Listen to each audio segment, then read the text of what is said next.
Number 1, শ্রীলঙ্কার রাজা। মন্ত্রীগুলো underpant খুলে ছুটছিল আর পাছাই বাড়ি মারছিল লোকে, দেখেননি? 1000 টাকা কিলো দুধ, 1200 টাকা কিলো চাল, 900 টাকা কিলো চিনি, 1200 টাকা লিটার পেট্রোল। আম জনতা, সাধারণ মানুষ তারা ক্ষিপ্ত হলো, গণ আন্দোলন তৈরি হলো। রাজার ঘর পর্যন্ত, রাজা দেশ ছেড়ে পালিয়ে গেল। যে নেতা মন্ত্রীরা ছিল তাদের ঘরে আগুন ধরানো হলো, কেউ পুড়ে মারা গেল, কেউ মার খেয়ে মারা গেল। নাম্বার 2, রাজহাঁস। রাজহাঁস জানেন? জানেন রাজহাঁস? বড় হাঁসটা, গলাটা লম্বা হয়। এই রাজহাঁসের রান্না, পাতি হাঁস, দেশি হাঁসের রান্না, দেশি মুরগি, ইলিশ মাছের পাতুড়ি, ভেটকি মাছের পাতুড়ি, গোলদা চিংড়ি, সাদা পোলাও, কাবাব পোলাও, সব রেডি। বাবুর্চি রান্না করে কুকুরা রেডি করেছে। ডাইনিং টেবিলে প্লেট লেগে গেছে। গোসল করে দেশের প্রেসিডেন্ট খাবে, দেশের প্রধানমন্ত্রী তিনি খেতে বসবেন। সেনা প্রধান বললেন, তোমার বাড়ির ওপর দিয়ে একটা জনস্রোত আসছে, আপনাকে হত্যা করা হবে, 40 মিনিট সময় দিলাম, দেশ ছেড়ে বেরিয়ে যান, যান এবার নিয়ে নেন। রাঁধা ভাত আমার আল্লাহ খেতে দেয়নি, তার নাম হচ্ছে হাসিনা।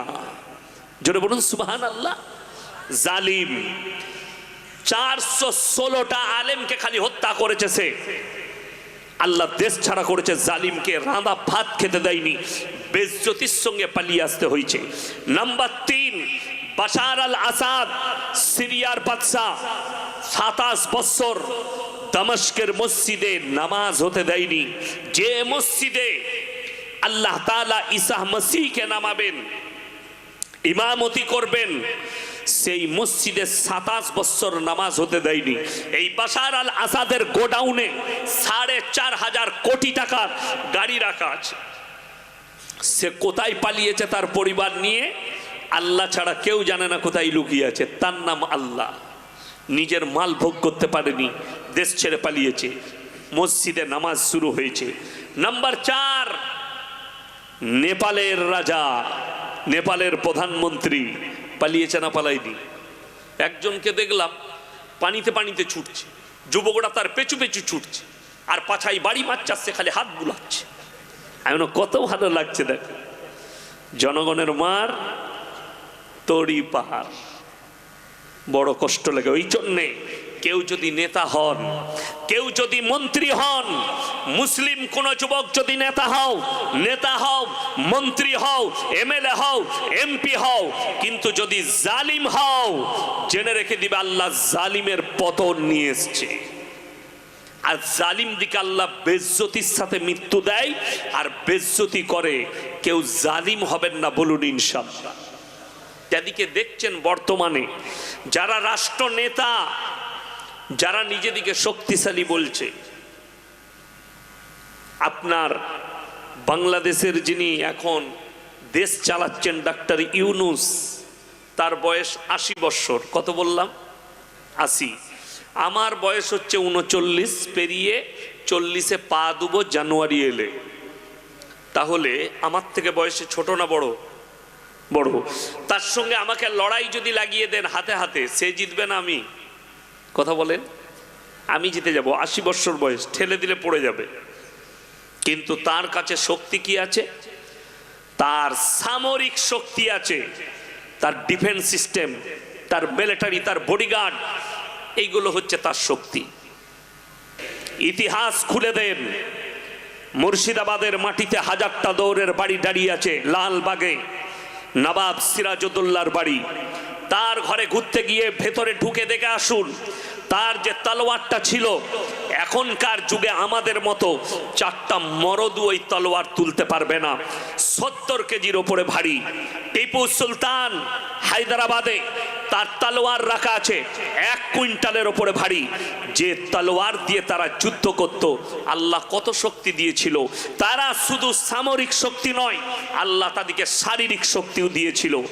পৃথিবীর ইতিহাসে এমন একজন বাদশার কথা আছে, রাজার কথা, আপনি শুনলে অবাক হবেন।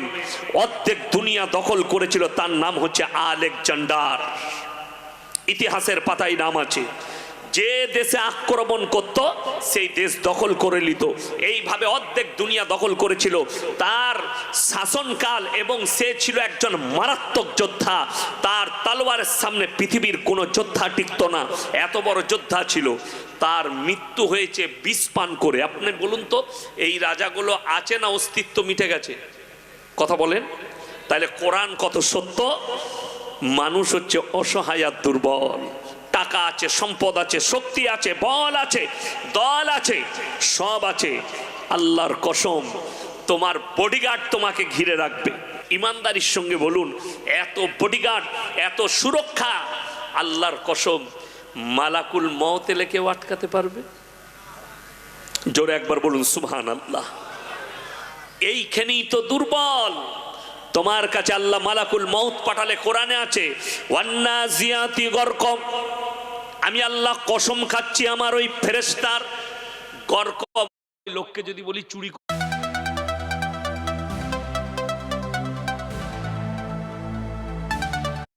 যদি বলি চুরি করিস না, তা আমার মুখে সাজবে? রাগ করেন না। অনেকজন বিচার করতে যায়, যখন সে বলে না ভাই তুই এরকম অন্যায় করেছিস কেন, অন্য লোকরা হাসে, শালা ওই অন্যায়গুলো নিজে করে, বলে না পেছনে হাসে। তো আপনি যার বিচার করবেন, যে বিচার করবে তাকে ন্যায় পরায়ণ হতে হবে, হবে না? হবে না? তো ওই জন্যে আগামীতে কমিটি যারা আছেন, যে বক্তাই আসুক, আমাকে দাওয়াত দিবেন না, অসুবিধা নাই, অন্য বক্তা করবেন, কিন্তু নারীদিকে পর্দায় রাখবেন। আল্লাহ কোরআনে নারীদের বড় মর্যাদা দিয়েছে। রসুল সাল্লাল্লাহু আলাইহি সাল্লাম একটা হাদিস শুনাই, রাস্তা দিয়ে পেরিয়ে যাচ্ছেন, একজন কাফেরের মেয়ে, বেঈমান কাফেরের মেয়ে, মুসলিম নয়, বেঈমান কাফেরের মেয়ে, তার মাথায় কাপড় নেই।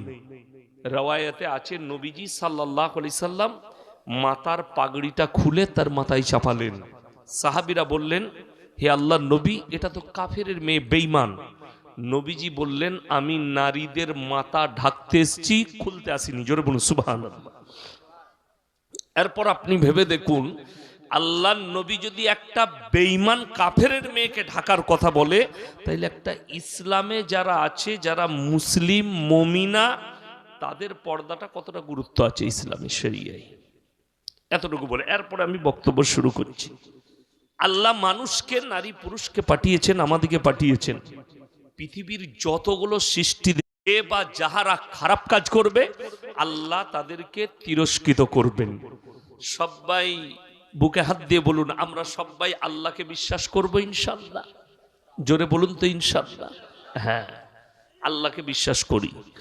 নবী মুহাম্মদ সাল্লাল্লাহু আলাইহি সাল্লামের উম্মত, এটা আমাদের মুসলমানদের সবারই দাবি, দাবি না দাবি নয়, নামাজি বেনামাজি বেঈমান কাফের সকলের, যে আমরা নবী মুহাম্মদ সাল্লাল্লাহু আলাইহি সাল্লামের উম্মত। তাহলে বলুন, কেউ যদি বলে আল্লাহকে বিশ্বাস করি, তাহলে আল্লাহর হুকুম মানতে হবে না? হবে না? কথা বলেন, মানতে হবে। আল্লাহ যেগুলো আদেশ করেছেন সেগুলো করতে হবে, আল্লাহ যেগুলো নিষেধ করেছে সেগুলো আর মুসলমানে করা যাবে? করা যাবে না। যখন এই কথা বিশ্বাস করলেন আপনারা, এটা যখন মানেন,